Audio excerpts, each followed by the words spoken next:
Good morning, everybody. Welcome to IMCW's virtual Center for Mindful Living. Welcome to Treasure Hunt. My name is Carl Skooglund. And in case you forgot why we come here, in this class, we explore the 2,500-year-old teachings of Buddhism's early tradition as they're recorded in what's known as the Pali Canon.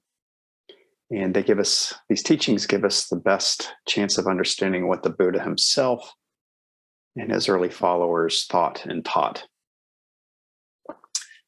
This morning, rather than diving into one particular text, as I typically do, I'd like to talk about a theme instead and bring in a number of texts. And it's a theme that honestly has a bit of a PR problem in my mind. And that subject is effort, in particular, right effort, or samavayamo, as it's called in Pali.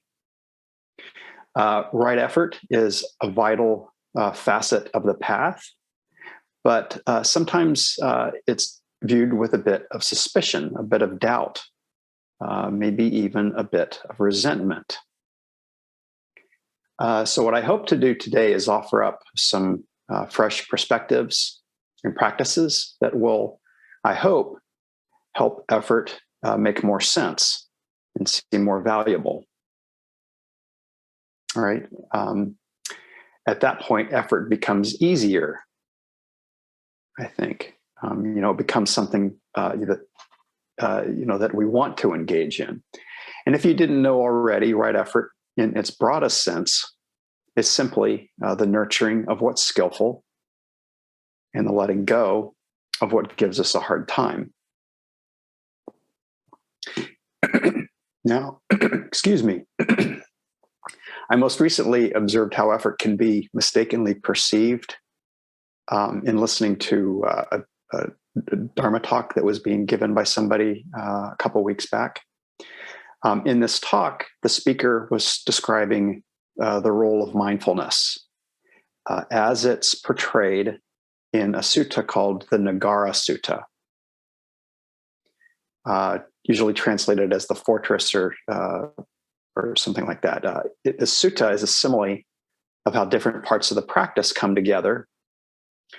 And the Buddha compares those parts of practice with different parts of a frontier city.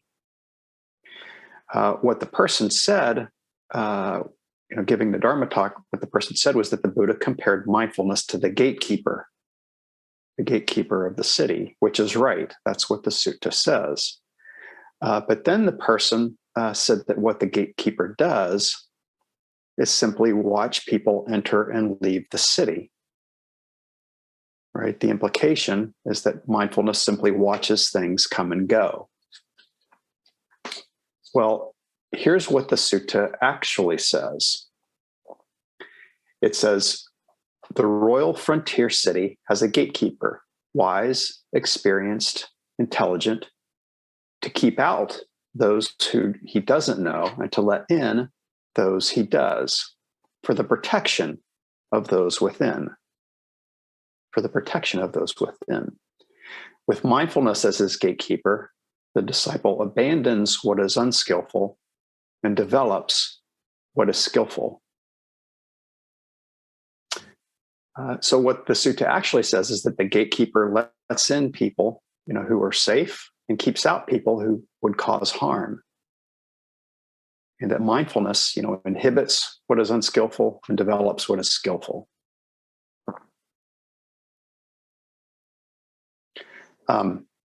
You may have heard me tell the story of how I happened to listen to a Sunday morning televangelist at one point, and he said something along the lines of, if you're a follower of Jesus, you're very careful about what you place in your mind. And I thought that's exactly what mindfulness is. Right? That's part of it, being careful what we place in our mind, what we bring to mind. Going back to the Dharma talk, I don't think that the person was intentionally misstating anything, misstating what the sutta says. To me, it's more about a general perception that mindfulness is passive in nature, non-judgmental, non-reactive. But as you've heard me often say, that in Buddhism's early tradition, mindfulness is quite proactive. We take an active role in creating our experience. Fundamental to this is creating experience that's helpful and not creating experience that is not helpful. And that is exactly what right effort is. I will say, though, that right effort is not about willpower, what we know as willpower. Instead, it's about skillfulness. Okay? Now, it can be useful to work hard, but as you probably already know, it's as important to work smart, right? To be wise. You may be familiar with the Buddhist simile of someone trying to get milk from a cow, and they're pulling on the cow's horn rather than pulling on the udder. And they're thinking that effort is a big waste of time, right? Now, of course, this is not a reflection on the value of effort. It's a reflection on, working smart. Another thing is that it can also really help to tune our perceptions, to adjust how we see things, so that it's not so much about all-out effort or engaging in no effort. Rather, it's more about, modulating and tuning our effort. Now, how do we know what helps? How do we know what is skillful? Sometimes that's clear and sometimes it's not. And when it's not clear, it's helpful to reflect. And by reflect, I mean, on the one hand, think it out. Verbally think it out inside your head. Use your smarts.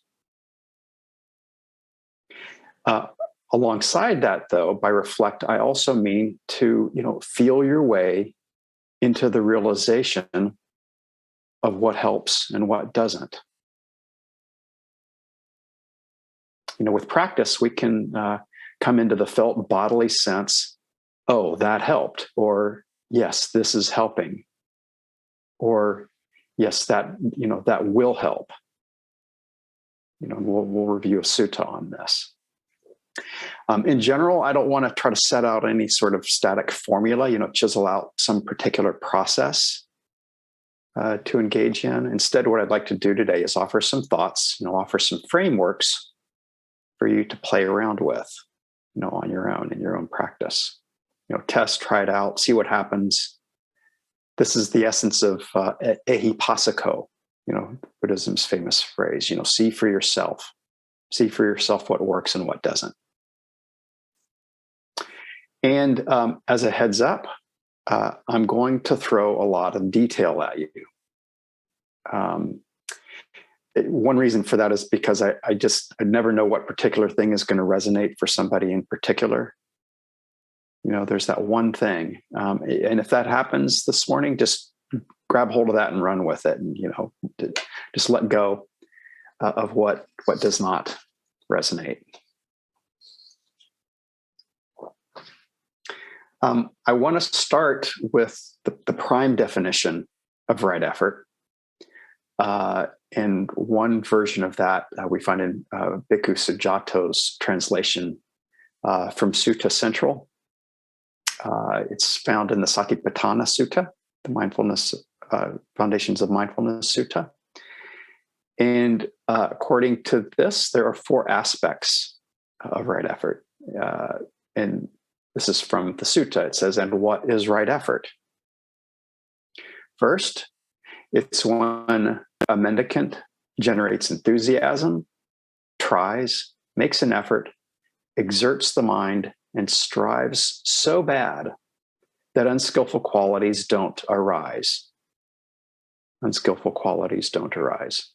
Second, they generate enthusiasm, try, make an effort, etc., such that unskillful qualities that have arisen are given up. Third, they generate enthusiasm, try, make an effort, such that skillful qualities arise. And then fourth, they generate enthusiasm, try, make an effort, such that skillful qualities that have arisen remain.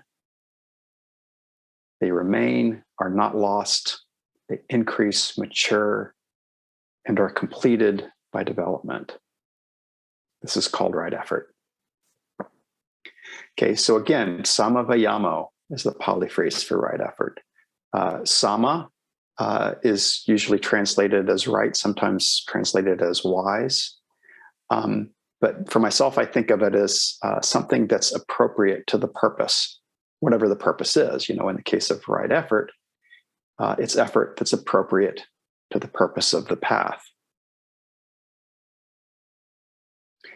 In vayamo is the Pali word that gets translated as effort. Kusala and akusala are the Pali words for skillful and unskillful. Often the question comes up, well, what is skillful? Right? In the Suta on Right View, the Samaditi Sutta, it gives us one version of what is skillful, offered by one of the Buddha's main disciples, Sariputta. And the very first thing that Sariputta says about right view, which is the first part of the Noble Eightfold Path, you may recall, is that we're to understand what is skillful and what is not. It's the very first part of right view. So he says, what is unskillful and what is its root?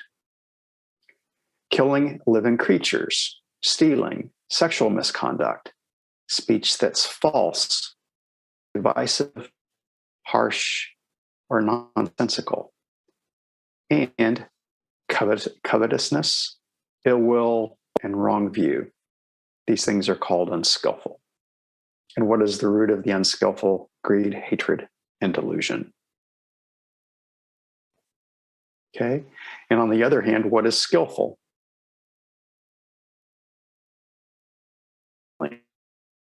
Misconduct, avoiding speech that's false, contentment, goodwill, and right view. These are skillful. And what is the root of the skillful?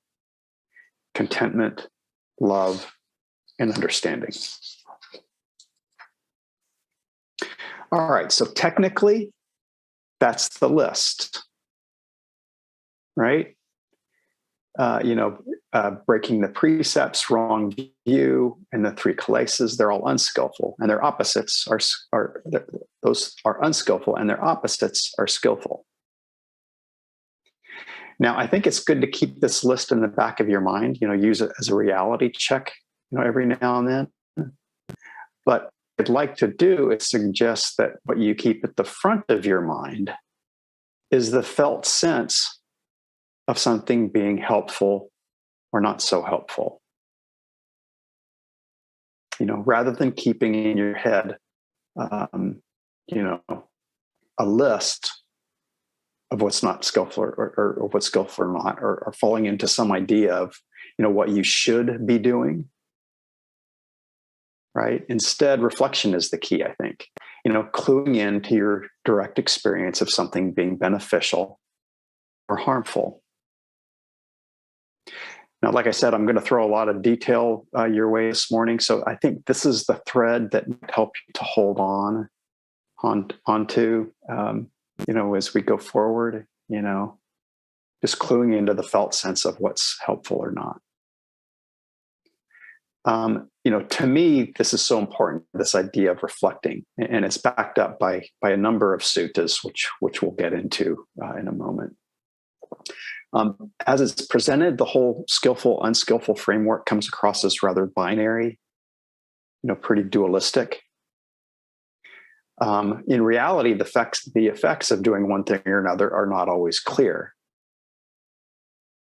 right? but practicing this reflection over time, it can help.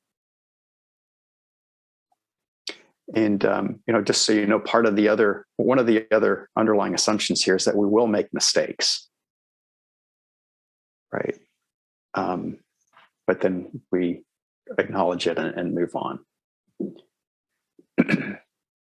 Another thing that I think would help to point out is that right effort is not something that just sits in its little slot among the Eightfold Path, and that as practitioners we decide to put it into play every now and then. Instead, right effort is a facet of the path that's quite marbleized throughout the practice, and manifests itself in a variety of ways. And here I want to offer a few examples. So the first set of examples come from the Satipatthana Sutta, which I mentioned before, the Foundations of Mindfulness Discourse, Majjhima Nikaya 10. In the preamble to the sutta, there's that phrase, it's the introductory part. There's that phrase. It says, ardent, clearly aware, and mindful, setting aside longing and distress in regard to the world. Now, Thanissaro Bhikkhu, he makes clear that ardency, that first word, ardent, is an expression of right effort.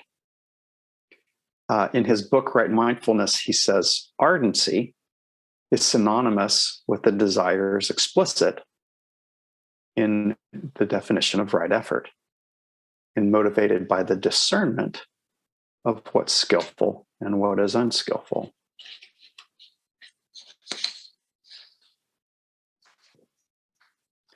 But again, it's fine to be clear that technically ardency means growing our skillfulness. But I think that the thing that can make a real difference in our practice is to reflect. This might be something helpful for you to experiment with in your own sitting practice. Reflect at the very beginning. What good thing do I want to have happen as a result of my practice? Why am I doing this when I could be doing something else? What do I want my heart and my mind to feel like? So ardency, it doesn't just mean try real hard. I think I've come to kind of perceive ardency as being a form of goodwill, in that it's a form of kindness, because we want something good to happen for ourselves, something good to happen for those around us, for both. There's also that second part of the introductory phrase in the Satipatthana, in that we set aside longing and distress with regard to the world. Now, this does not mean that we stop caring about people, and that we don't try to help those around us when we can. What this is pointing to, I think, is that when we're engaged in practice, that's the thing that we're doing. And to the Buddha's way of thinking, the best thing we can do for the world is to get our own act together. And so when we're doing the practice, trying to get our own act together, that's the thing that we're doing. Some of you who are old enough, you might remember how Stephen Covey put it in his book, The 7 Habits of Highly Effective People. At one point, he said, the main thing is to keep the main thing the main thing. Right? So that's in my mind, that's an expression of ardency, So ardency is it's at the introduction. It's spelled out in the introduction, in the preamble. It's also woven into the entire Satipatthana, I think, along with mindfulness and clear comprehension. Right effort, is explicitly and implicitly woven into the fourth foundation. They're the four foundations: body, feelings of pleasure and pain, mind state, and dhammas. This last foundation, dhammas, here I'm going to get a bit technical on you. That fourth foundation is made up of the five hindrances, the five aggregates, the six senses, the seven factors of awakening, and the Four Noble Truths. Okay, now just to go through that list a little bit, the text itself explicitly states that the five hindrances are to be abandoned, they're to be kept at bay. And on the other hand, the seven factors of awakening are to be brought into being and developed. And it also says, in regard to the fetters, we're to understand how fetters arise at each of the six senses.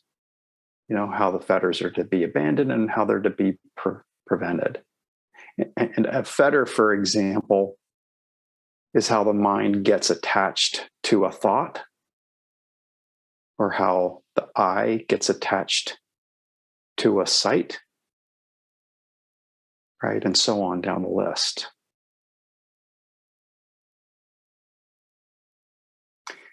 So, and it is said that the factors of awakening are to be brought into being and developed, as I just said.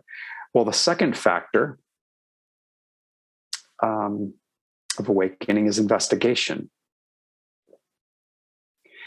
And it involves right effort. Investigation involves right effort. Thanissaro Bhikkhu and Analayo, two monks who have written great books on right mindfulness. Thanissaro Bhikkhu says about investigation, it says, you remember to analyze or investigate phenomena in terms of cause and effect, in terms of skillful and unskillful. And Analayo basically says something similar. So it refers to the particular ability to distinguish between what is skillful for progress in the path and what is unskillful.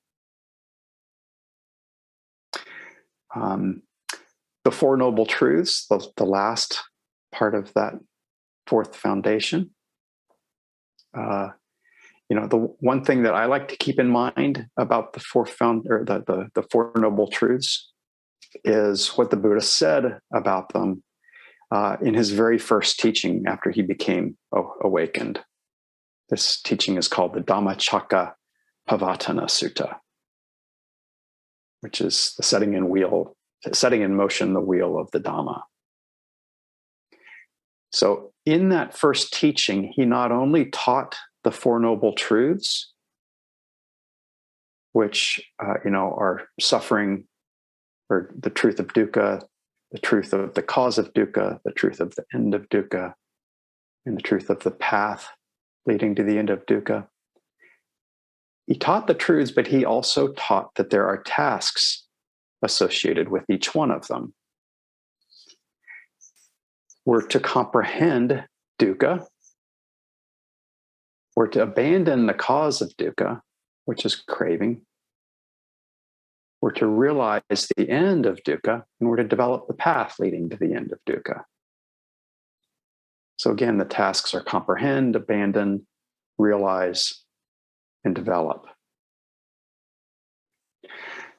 Now, the point of this is that the truths don't just sit there as static ideals, as Platonic forms. The point is that there are skillful actions to be taken in relation to each of the four truths. Now, I do ask your forgiveness, for creating this swamp of detail. This is definitely not a Buddhism 101 kind of talk, but the overall point is that, in the early tradition, mindfulness does not simply watch things come and go. Instead, the idea is to abandon what hurts and develop what helps. So moving on to another teaching. And I really love this one passage from Anguttara Nikaya 3.102, which talks about striking a balance among three different kinds of activities.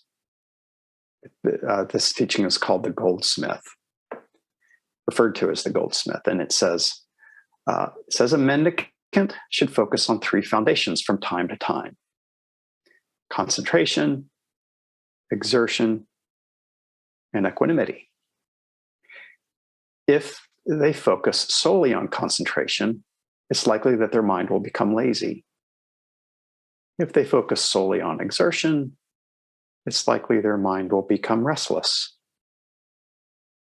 If they focus solely on equanimity, it's likely their mind won't be properly immersed in samadhi and calmness for the ending of defilements. But when a mendicant dedicated to the higher mind focuses from time to time on concentration, exertion, and equanimity, then their mind becomes pliable, workable, radiant, not brittle, and properly immersed for the ending of the defilements. So, and here's the simile that goes along with this. It's like when a goldsmith prepares a forge, right? He fires the crucible, picks up some gold, and with tongs puts the gold in the crucible. And from time to time, he fans it. From time to time, he sprinkles water on it. And from time to time, he just watches over it. Right? For if they solely fanned it, the gold would be scorched. If they solely sprinkled water on it, the gold would likely cool down. If they solely watched over it, the gold would not likely be properly processed. But when the goldsmith fans it from time to time, sprinkles water on it from time to time, watches over it from time to time, the gold becomes pliable, workable, and radiant, not brittle, and is ready to be worked.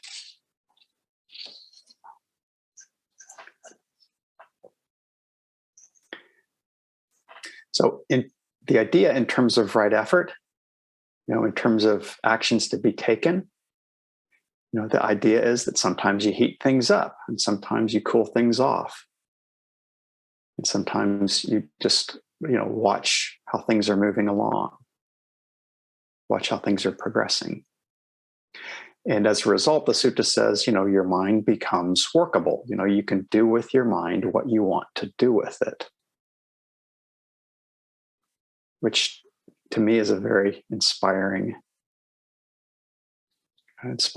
possibility.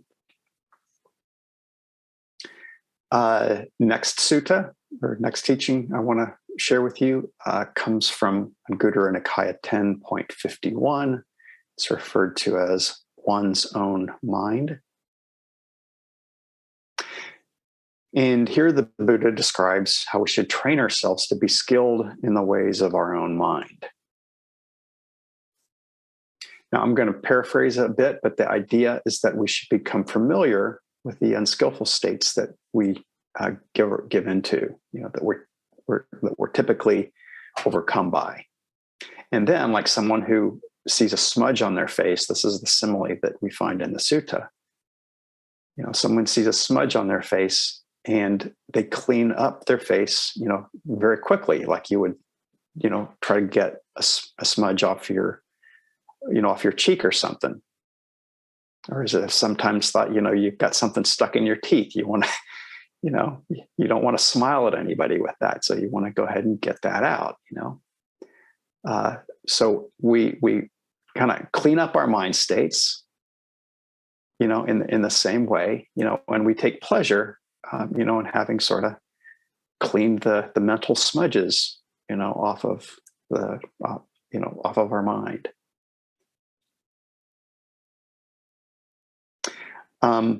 So there is that idea of taking care of our unskillful habits. But what I really like about this teaching is the idea of checking in with ourselves. being clear about the ways we might typically create experience in ways such that it's not actually in our best interests, such that it's unskillful. Another of my favorite teachings is found in Majjhima Nikaya 61. It's called The Buddha's Advice to Rahula. And in it, we find the Buddha teaching his young son, Rahula, who was about 8 or 9 years old at the time. And the Buddha says to Rahula, "What do you think, Rahula? What is the purpose of a mirror?" And Rahula says, it is for reflection, sir. And the Buddha says, in the same way, actions of body, speech, and mind should be done only after repeated reflection. After repeated reflection. When you want to act with the body, speech, or mind, you should check. Will this act lead to hurting myself, hurting others, or hurting both? Is it unskillful with suffering as its outcome and result? Now, if upon reflection you know this act will lead to hurting myself, hurting others, or both, it's unskillful with suffering as its outcome, then, Rahula, you should not do such a deed. Now, that version of the teaching is for reflecting before an act. There are 2 more versions, one for while you're acting, and the third is for after you've acted. In those 3 ways, body, speech, and mind. And then there are versions after that for actions which, upon reflection, are skillful and have happiness as their outcome. And at that point, you don't stop, you keep going. So again, there's a definite formula going on here, which again, can get a little hard on the brain. But the basic idea is that, we are to reflect, what, when I do, think, or speak it, leads to my own harm or benefit, to the harm or benefit of those around me or to both.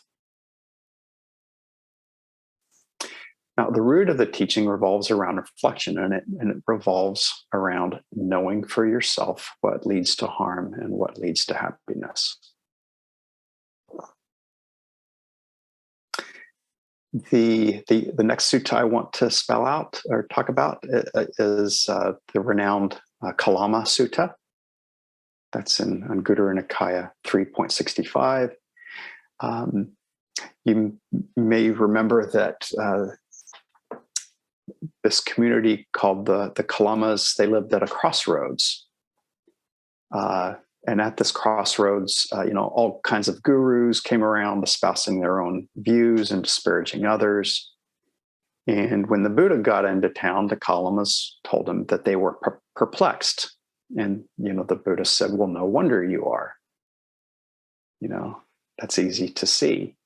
And it's in this sutta where he famously said, come, Kalamas, do not go by oral tradition, by lineage of teaching, by hearsay, by respect for a collection of scriptures, or by logical reasoning, by inferential reasoning, by reasoned cogitation, by the acceptance of a view after pondering it, by the seeming competence of the speaker.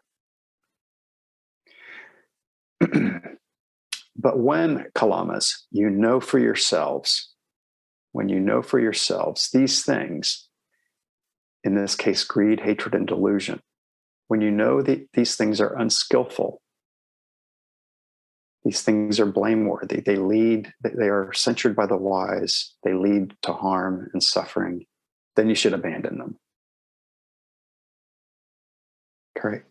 But then when you know for yourselves, on the other hand, these things are skillful, these things are blameless, they are praised by the wise, accepted and undertaken, they lead to welfare and happiness, then you should live in accordance with them.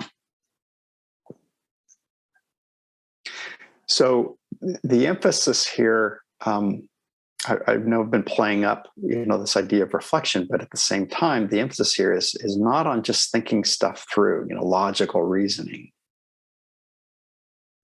But when you know for yourselves, when you feel it inside, the harm or the happiness that comes from different ways of being, from different courses of action. Moving on to another sutta. This is one that comes from the Vinaya, the monastic code. It is called the Kammakandaka Sutta, but is often referred to as the simile of the lute. Now, in this, it shows how effort is tuned, adjusted rather than toggled full on or full off. And in it, we encounter a monk named Sona. Now, Sona had been trying really hard, but he'd had enough. He was getting nowhere, and he was thinking of returning to lay life. Well, the Buddha paid him a visit, and their conversation went something like this. The Buddha asks him, "What do you think about this, Sona? Were you good at the lute when you were a householder?" And Sona replied, "Yes, Lord." "Well, what do you think about this, Sona? When the strings of your lute were too tight, was your lute at that time tuneful and fit for playing?" And Sona replied, "No, indeed, Lord." "What do you think about this, Sona? When the strings of your lute were too slack, was your lute at that time tuneful and fit for playing?" "No, indeed, Lord." "And what do you think about this, Sona? When the strings of your lute were neither too slack nor too tight, but the strings were keyed to an even pitch, was your lute at that time tuneful and fit for playing?" And Sona replied, "Yes, Lord." "Even so, Sona, does too much energy produce restlessness, and too feeble energy produces slothfulness. Therefore, exert balanced energy and discover an evenness of the spiritual faculties." So this particular analogy recalls a sort of Goldilocks effort. You might, think of it, not too hard, not too soft.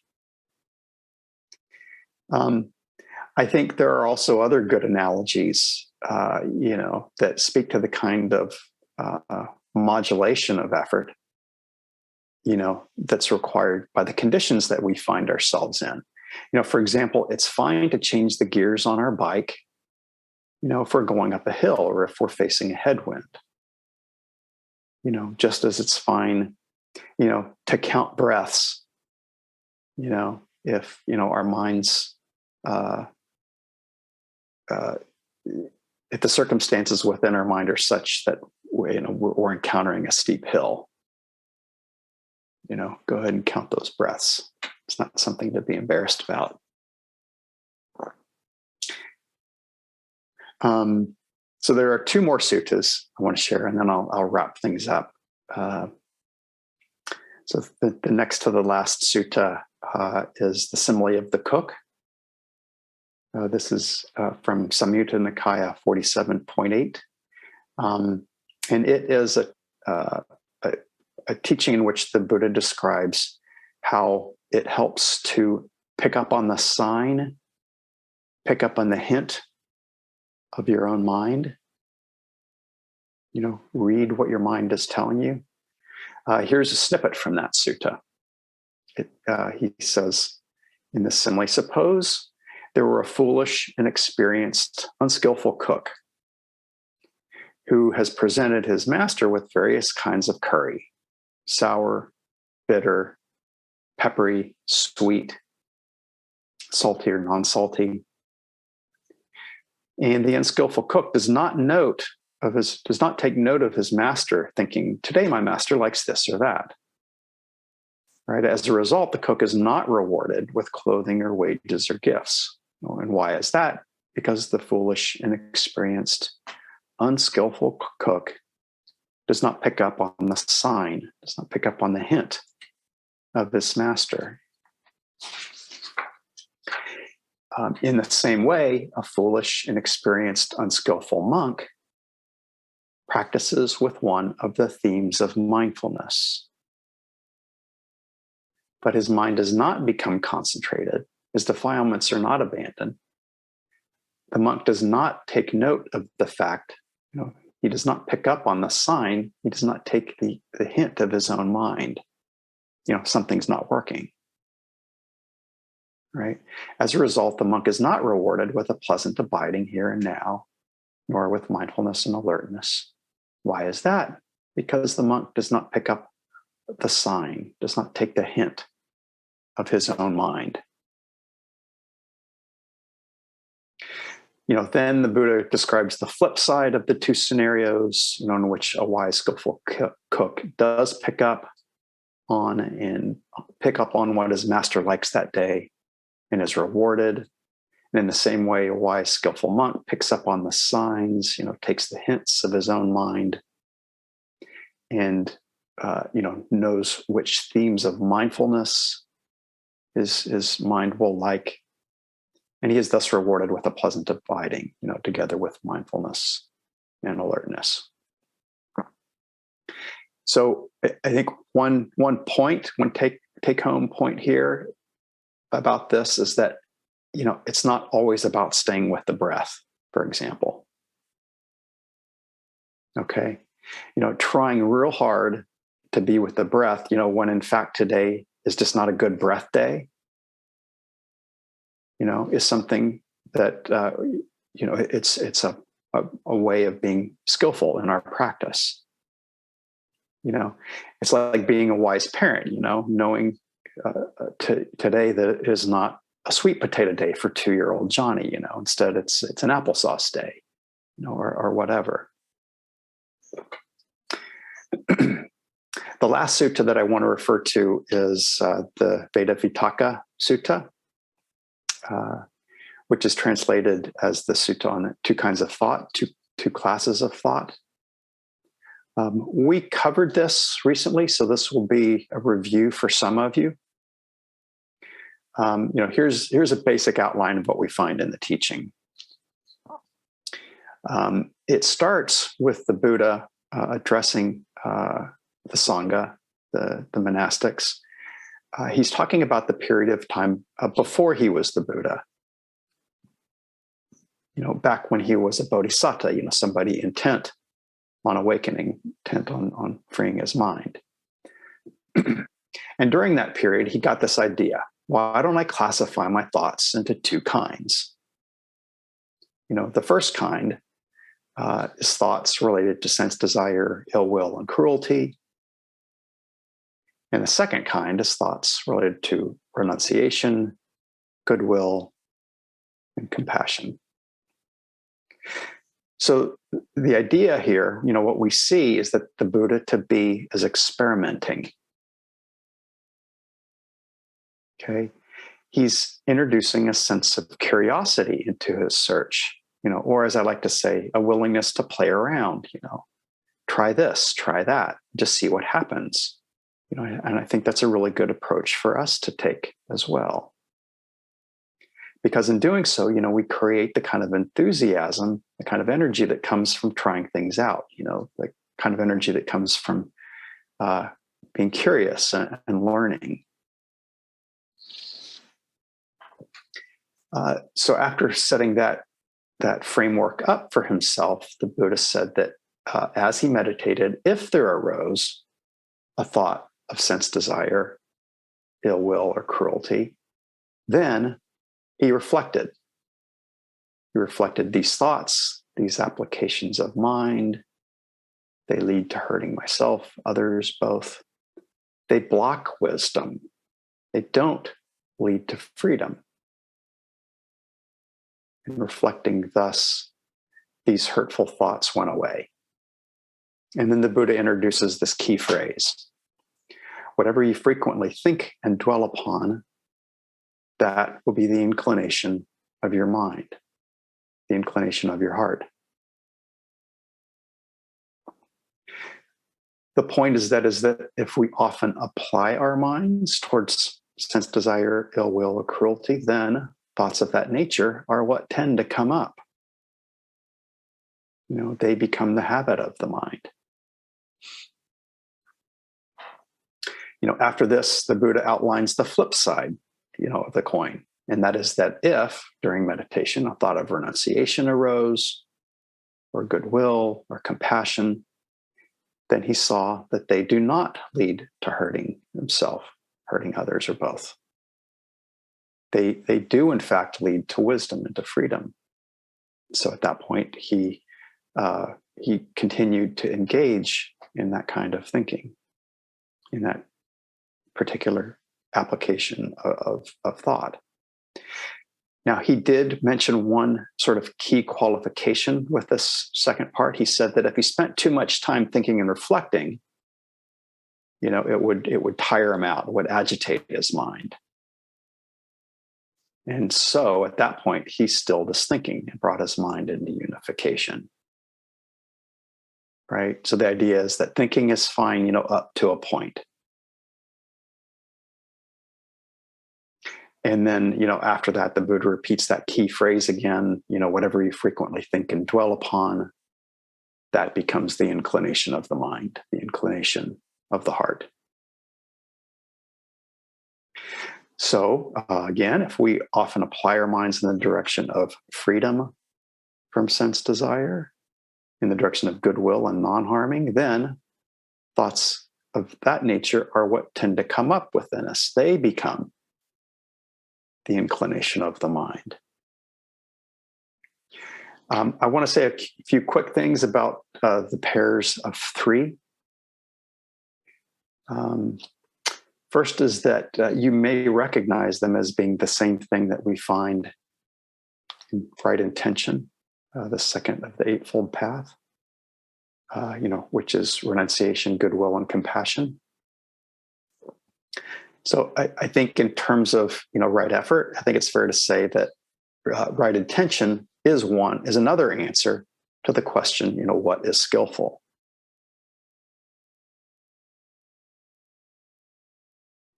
And at its most bare bones,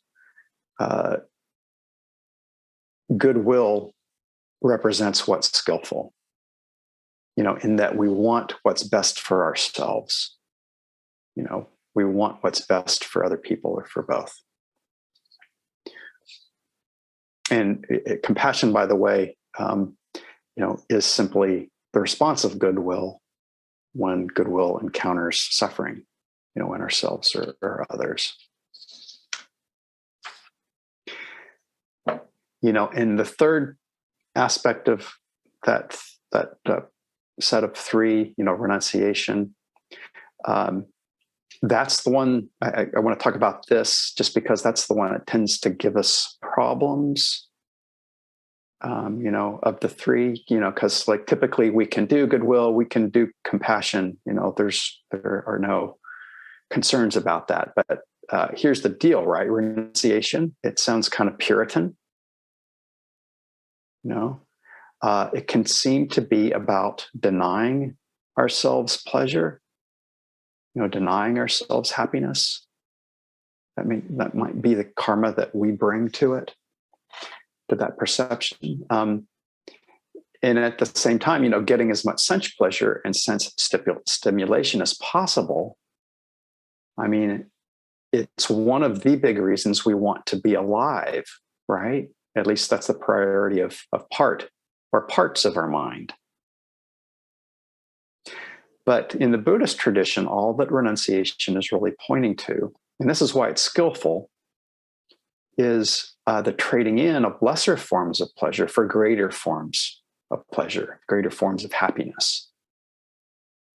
In particular, letting go of the sense-based pleasures, as much as we'd like, sense pleasures we get from eye, ear, nose, tongue, and body, for the sake of coming in to immaterial pleasures, spiritual pleasures.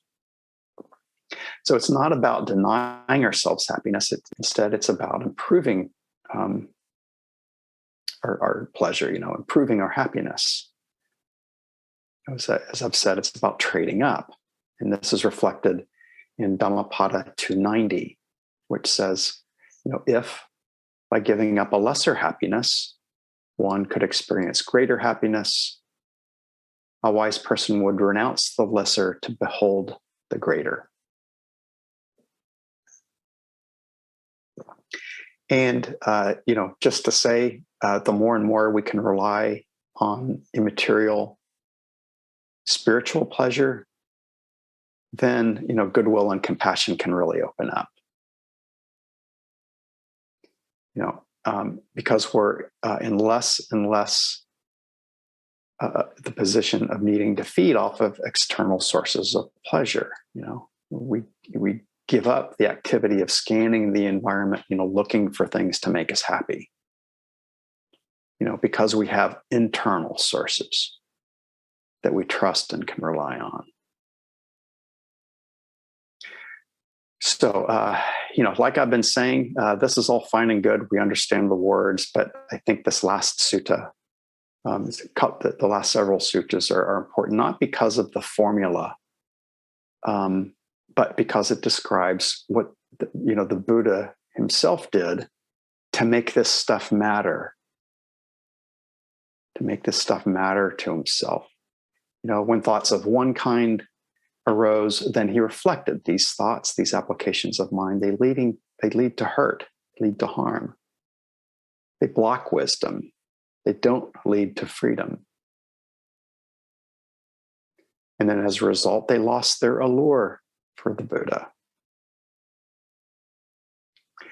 And when thoughts of another kind arose, then he reflected these thoughts, these applications of mind.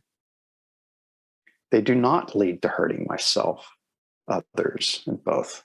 In fact, they lead me to wisdom and to freedom. So, what's happening here is it's not that the Buddha is simply engaging in some narrative recitation of what's good and what's bad. Right? And notice that in this last sutta, he's not giving himself a hard time about having this or that thought. Right? He's not feeling guilty. He's not giving himself a lecture. He's not pretending that the hard stuff's not there. What he's doing, is reflecting in a sincere manner, truly seeing, having the felt sense of what happens when he inclines his mind in certain directions. What the Buddha is showing us is that, right effort is not about making yourself do something that you'd really rather not do. Rather than using brute force or willpower, we can instead, recondition ourselves.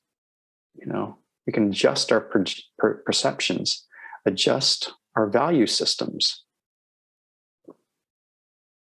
to diminish, attraction to actions that cause harm and have us bring to the forefront the beneficial results of other courses of action.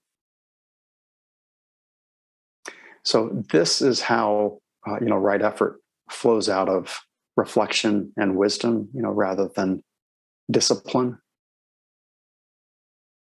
And this is how right effort becomes easy, because we clue in to the direct felt sense, of what helps and what hurts.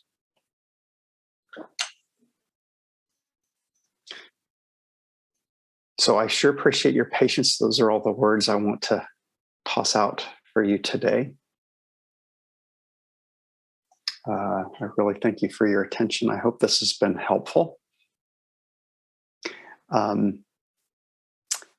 So we have about 30 minutes left, and I'd like to give ourselves a chance to reflect, to meditate for just a little bit on our own, and then we'll have time for questions and comments at the end. Quick thing though, you've been sitting for about an hour. If you want to take a minute and stand or stretch, if your body would like that, please feel free.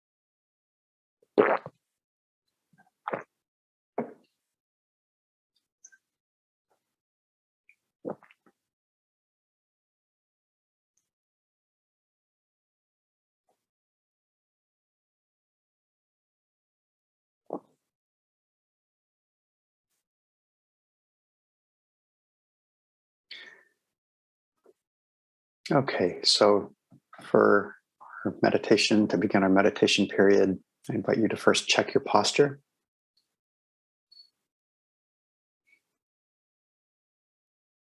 Create a stable foundation with your legs and your hips. And it can help to adjust the angle of your hips so that your posture can be upright. And let your eyes close if you like.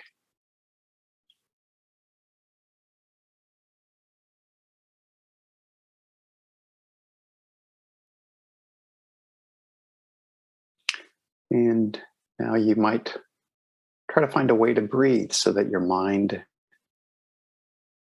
wants to be in your body. Let my words go into the background.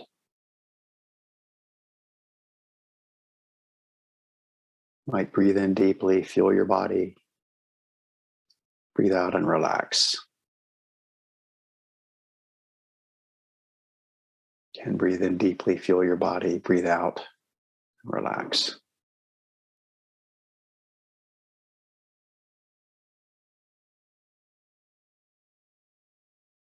Breathe in whatever way that helps the mind become comfortable in the body.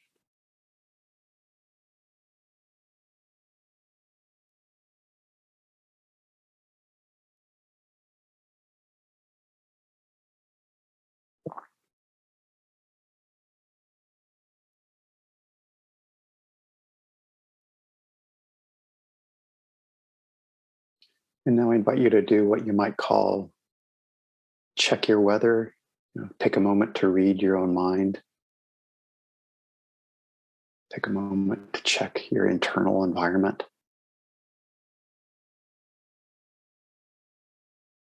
To start, be clear. How does your body feel right now? Is it relaxed and comfortable?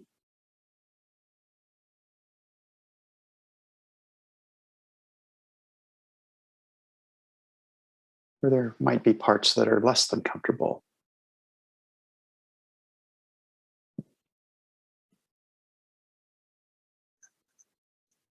Whichever way, just be clear about it.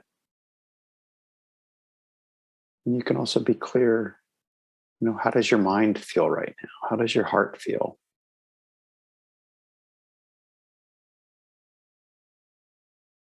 Are there any predominant emotions or moods going on right now?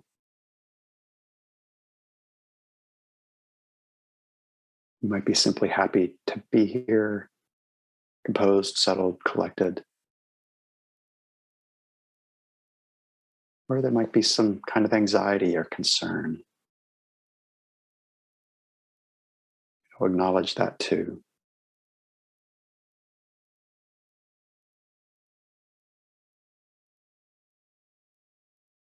The mind might be restless or sluggish.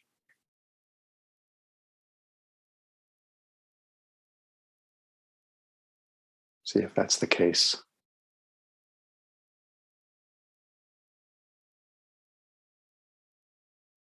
Or it might be that this mind and heart are not just one thing right now. It might be a mixed bag, a little harder to decipher. And if that's the case, just be clear about that.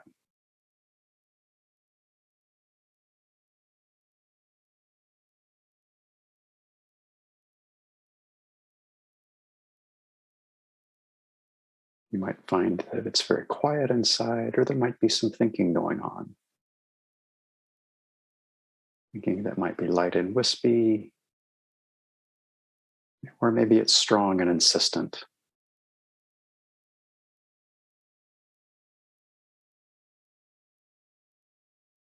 Whatever it is that's going on for you in heart and mind and body,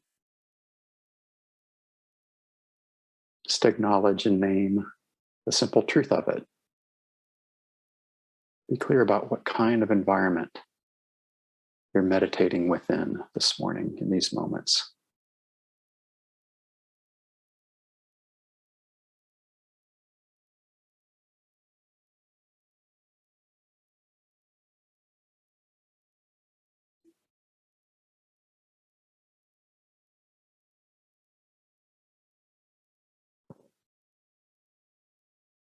Now, whatever your current environment is in these moments, I invite you to remind yourself to clarify your intention for being here this morning. You might reflect, what good things do I want to have happen as a result of my being here, as a result of my practice?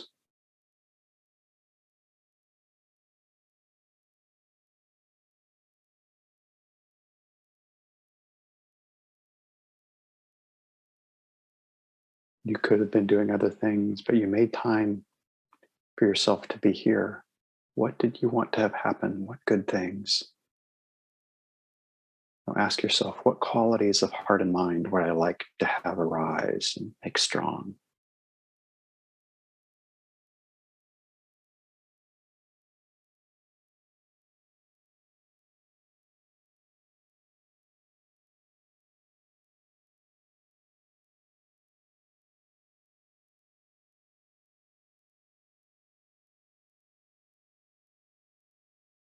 A little thinking about this is fine, but see if you could come into the direct felt sense of what states of mind and heart will help you.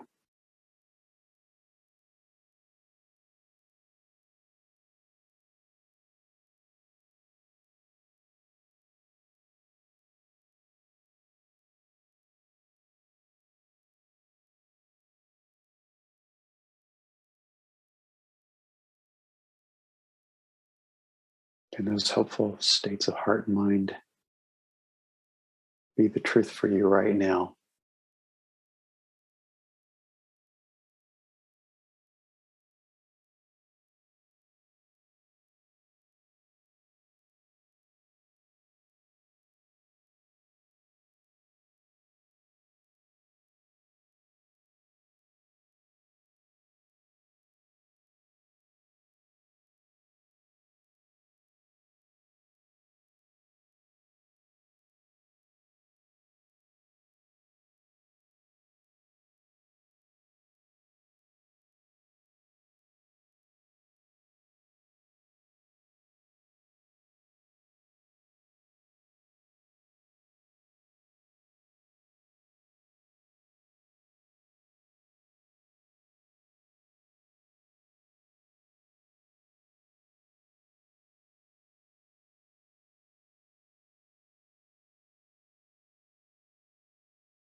What good things would you like to be happening in your heart and your mind right now?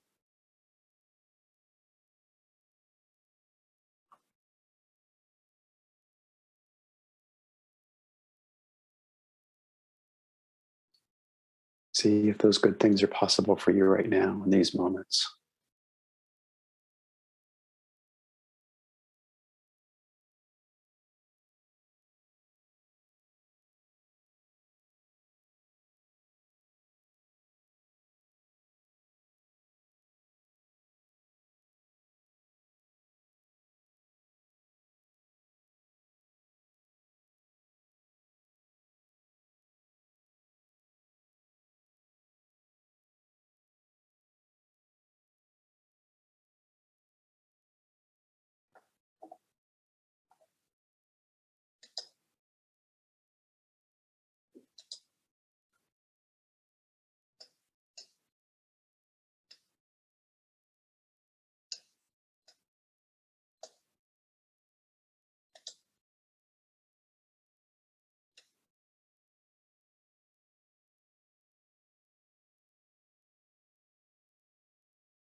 So I made that quick because my talk ran a little long, and I want to give ourselves time to talk this out a little bit, if that would help. So yes, if anybody has questions or comments, it'd be great to hear from you.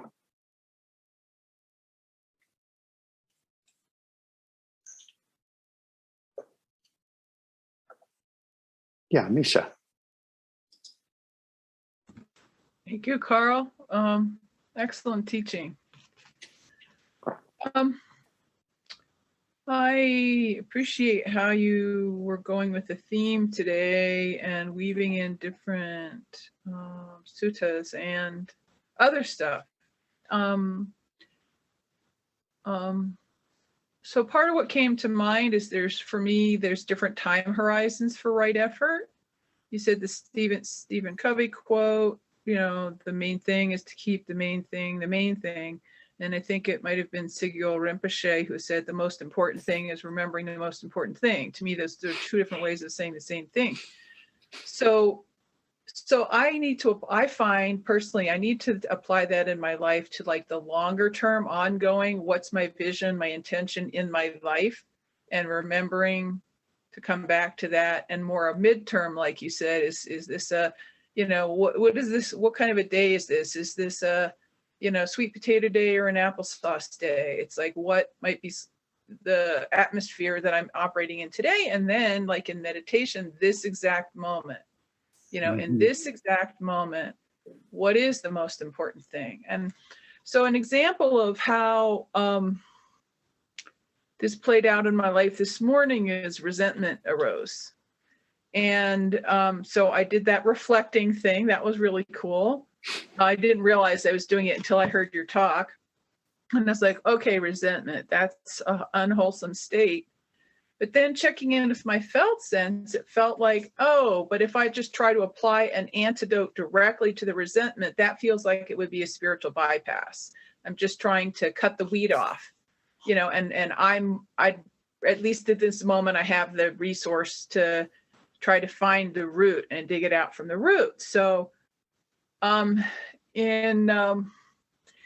with that, what I discovered underneath that was this feeling of frustration of trying to get a need met. I think it was in relation to something specific that happened in life. And, I asked for something and then somebody didn't respond in the way that I wanted or expected or felt they needed or something. So there was a tinge of that expectations unmet. And I know that tends to lead to resentment for me. It's like, I do something, I expect you're going to respond a certain way. So it's a transactional thing. And then if you don't do it, it's like, then I'm resentful because you didn't behave how you're supposed to. Can I interrupt real quickly and just say that's kind of what I think that sutta called one's own mind is pointing to. Yes. If we see a habit, if we see we fall into a certain kind of pattern. Anyway, go ahead. I just wanted to connect the dots there. Yeah. Thank you. Yes. I was connecting the dots for me. Thank you for bringing that forward for others who might not have seen that was happening inside my head. So that to me is part of what I heard you speaking to in the right effort is learning this specific being's mind. It's like this mind, there's the general stuff, and having all that learning about the generalities is helpful, but I still have to learn how to apply it to this specific being, this specific mind.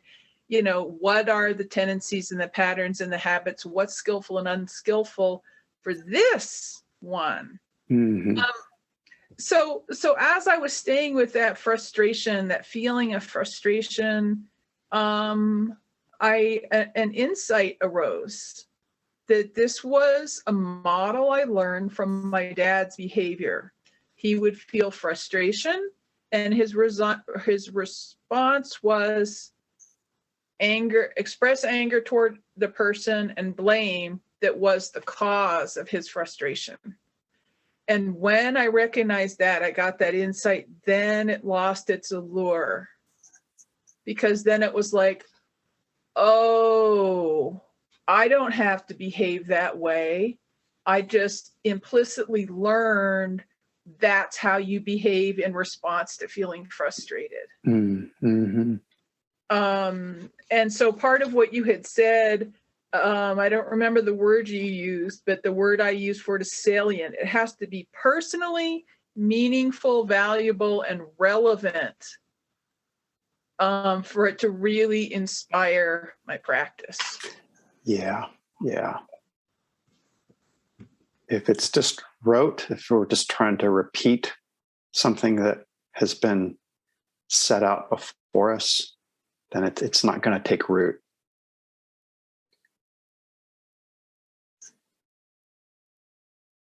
Yeah, that kind of goes back to what I spelled out at the beginning. Once it becomes valuable, once we see the value of something, truly see it, then then effort becomes easier. But yeah, thank you for sharing all that, Misha.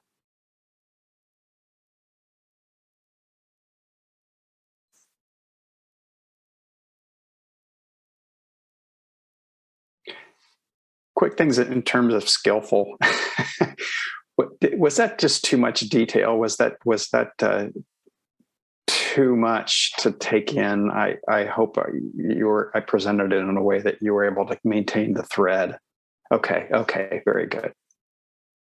If anybody's disagreeing, you can email me later. But I don't know if we've memorized it, but it was definitely able to follow for sure. Great. Okay.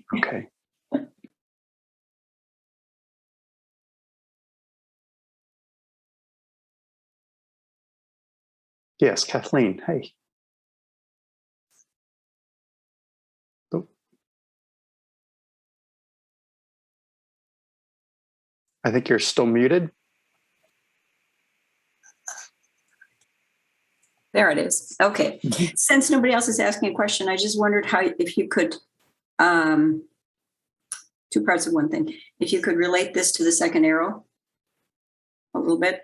And then the other thing that came to my mind, particularly when Misha was talking, it's a simplistic image, but it's always worked really well for me. When I find myself getting angry or anger arises or whatever with behavior of others or whatever, I think of that canoe. Is it a canoe or something? And the image being you're riding in a canoe and somebody hits you in their canoe and you get mad. But then you imagine, what if there's nobody in the canoe and it just drifted? And everything changes. And I think that's for me, it's really useful. It just pops in my head and it sort of breaks open for me when I start to have those other negative feelings arise. But anyway, second arrow, is this, how does that connect with this, or does it for you? I think the connection could be just in maybe it's that part about being clear about the environment we're creating. When we experience something, a physical pain or a mental pain, and then we pile on top. It's being clear that we're creating a certain mental environment at that point. The proliferation, right? You've probably heard me mention that this idea of papancha, mental proliferation. Something happens and then we spin, and it's not just a second arrow, it's a third, fourth, fifth, right? To me, the connection to be made is that experience, the felt sense, not saying I shouldn't be thinking about it, just saying I shouldn't, rather than saying I should not think that way, rather come into the felt sense. Wow, this is hurtful. And it can be helpful to dig a little deeper, dig into some of those other layers. Why am I finding something to be troubling, or what are the particular attributes of something such that I'm finding it alluring?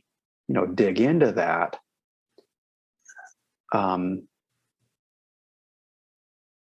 that's definitely a helpful part of the practice. What I want to also point out, though, is sometimes the second arrow is just a habit that we came into. There's nothing profound about it. So, as Misha pointed out, sometimes we want to be careful not to bypass, not to cover over something that's actually there. But sometimes we just need to do something differently, such that a hurtful thing is not our habit anymore. Does that make sense? What's an interesting perspective, and I'll give it some thought. Mm-hmm.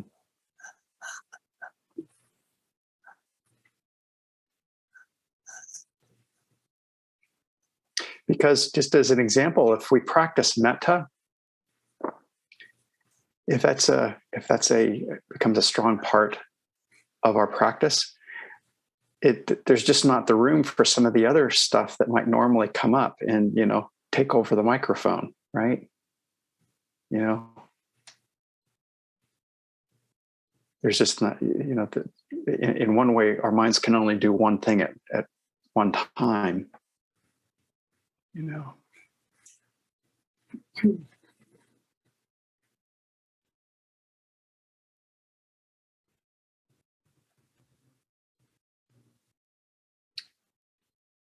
Yes, we have about 5 minutes left. Anybody else? I just wanted to augment what Carl just said, Kathleen, about the second arrow thing, is that I was just hearing a recording from Ayakema from 1991. And one of the things she was talking about is how there are antidotes that are like direct opposite states to a hindrance, such that they cannot coexist. That's what I heard in what Carl was just saying. In the presence of loving kindness, that second arrow, just judging, just can't be present. It's helpful. The other thing too is that if goodwill is the mental environment, we don't have to be passive about what our mental environment is. That's kind of one of the main ideas behind being skillful. We create mental environments that help us, and then when things do come into the mind, we receive them in a different way than we would otherwise. Good morning, everybody. That was wonderful, Carl. Thank you very, very much. And I enjoyed the comments of others. Just a thought that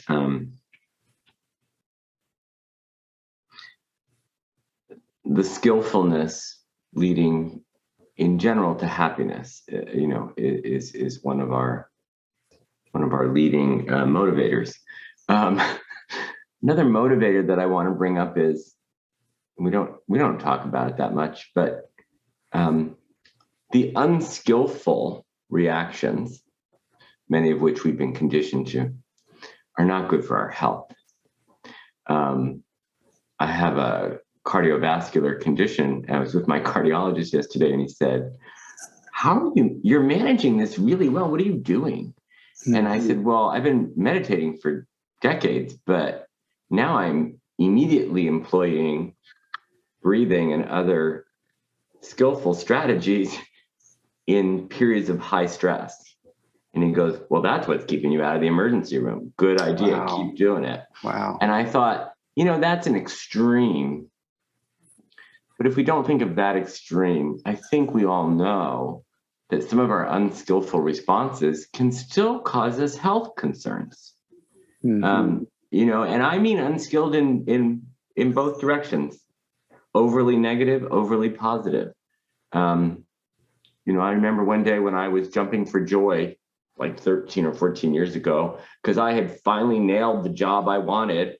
And I'm like dancing as I walk out the door and slam on the floor, on the ground, did not see in something in front of me, smash the glasses.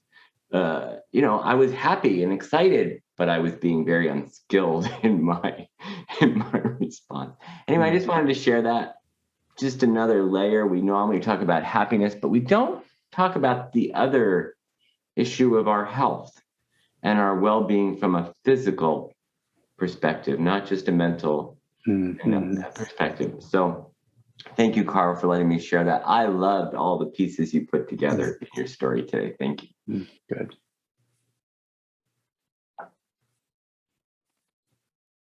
I'd just like to sort of echo on that, say, really enjoyed the talk, and as always, enjoyed the comments from people. It's just always wonderful to know that there's a community out there and be able to gather, every once in a while. Just really appreciate everybody here. Wow. Thank you, Ralph. I would like to say that I feel very lucky that I've been attending class for so many years that when you mentioned the cook, I can remember just the flavor of what you said, right? Not the exact words. And the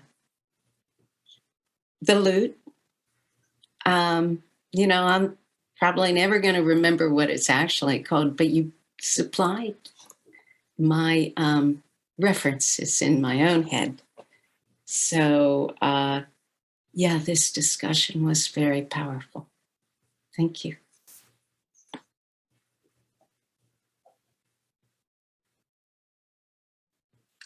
And we are right at 12 noon. If people, need to leave, start doing the other things in your day, please feel free. It's been great to have you.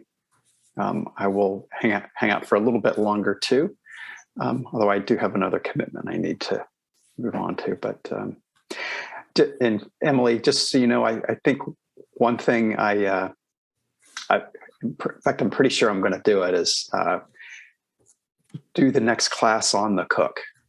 I'm going to talk about how to find that theme that our mind finds engaging. How to be a good cook for ourselves, a good cook for our own mind. So anyway, just a teaser.